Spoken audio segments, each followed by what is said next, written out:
একদিন আমাদের ঘরে 4টা লোক এসেছিলেন। তারা এসে বললেন আমরা পুলিশের লোক, আমাদেরকে আধার কার্ড দেখান। আমি আধার কার্ড বের করে দিতে দিতেই ওনারা বলল আপনারা বাংলাদেশি, আপনারা এখান থেকে পালাবার চেষ্টা করবেন না।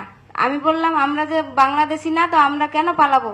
তারপরের দিন এসে আবার বলল পুলিশের লোক আমরা, আমাদের সাথে আপনাকে যেতে হবে, আপনি হচ্ছেন বাংলাদেশি।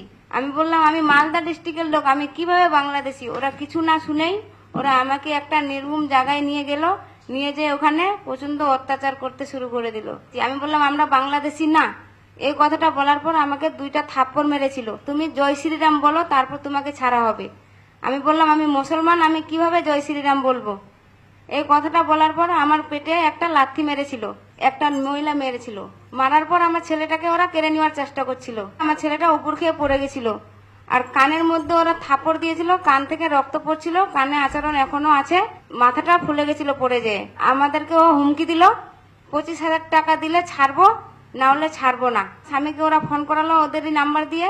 আমার স্বামী আবার আমার শাশুড়িকে ফোন করেছিল।